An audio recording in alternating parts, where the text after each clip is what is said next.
रहस्यमयी जंगल की चुड़ैल।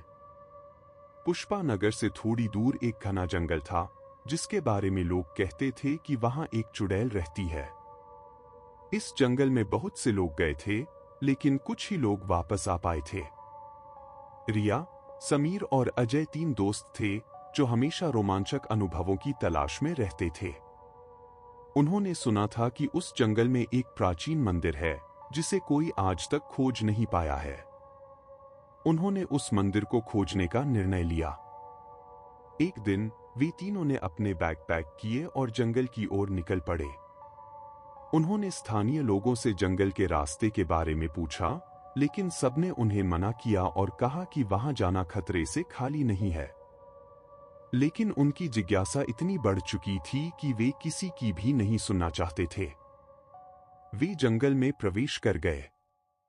जंगल का वातावरण बहुत ही डरावना था। पेड़ों की शाखाएं एक दूसरे में उलझी हुई थीं और सूर्य की किरणें मुश्किल से जमीन तक पहुंच पा रही थीं। वे तीनों रास्ता ढूंढते हुए जंगल के अंदर गहराई तक पहुंच गए। कुछ समय बाद उन्हें एक पुराना कुटिया जैसा कुछ दिखा। कुटिया बहुत ही टूटा फूटा और डरावना था। समीर ने कहा, यहां जरूर कुछ न कुछ मिलेगा। वे तीनों कुटिया के पास पहुंचे और अंदर जाने का निश्चय किया। अंदर घुसते ही उन्हें एक बूढ़ी औरत दिखी जो बहुत ही अजीब दिख रही थी। उसकी आंखें लाल थीं और उसके बाल बिखरे हुए थे। उसने तीनों को देखा और एक अजीब सी मुस्कान दी। वह औरत बोली, आओ बच्चों, तुम लोग तो मेरे मेहमान हो। उनकी रीढ़ की हड्डी में एक ठंडक दौड़ गई। अजय ने धीरे से कहा, चलो यहां से निकलते हैं, लेकिन जैसे ही वे मुड़ने लगे, दरवाजा अपने आप बंद हो गया। बूढ़ी औरत ने एक मंत्र का उच्चारण करना शुरू कर दिया और अचानक पूरे कमरे में अंधेरा छा गया।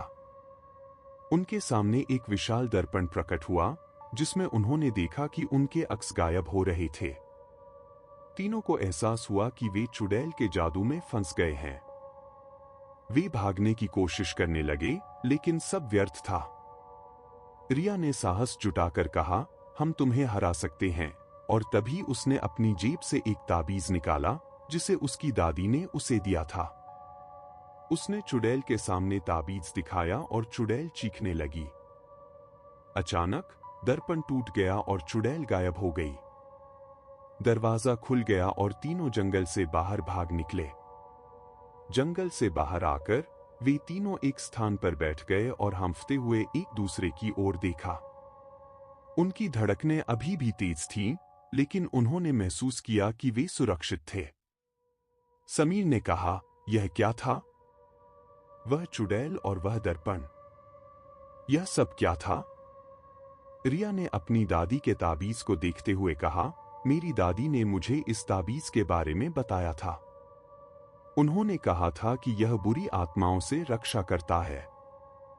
मैंने कभी नहीं सोचा था कि मुझे इसका उपयोग इस तरह करना पड़ेगा। अजय ने कहा, हमें यह जगह छोड़ देनी चाहिए और वापस घर चलना चाहिए। यह जगह बहुत ही खतरनाक है। तीनों ने सहमति जताई और वापस अपने गांव की ओर चल पड़े। घर पहुंचने के बाद उन्होंने इस घटना को अपने परिवार और दोस्तों को बताया। कोई भी उनकी कहानी पर विश्वास नहीं कर पा रहा था, लेकिन उनके चेहरों पर खौफ और उनकी आवाजों में सच्चाई झलक रही थी। वे तीनों इस घटना को कभी नहीं भूले और हमेशा सावधान रहने की सीख ली। कुछ महीनों बाद रिया ने महसूस किया कि जंगल की चुड़ैल की कहानी अभी खत्म नहीं हुई थी।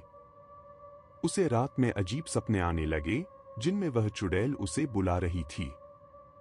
उसने समीर और अजय से यह बात साझा की और तीनों ने एक बार फिर उस जंगल में जाने का निश्चय किया, इस बार पूरी तैयारी के साथ। उन्होंने अपने साथ कुछ धार्मिक वस्त्र, मंत्रों की किताबें और रिया का ताबीज लिया।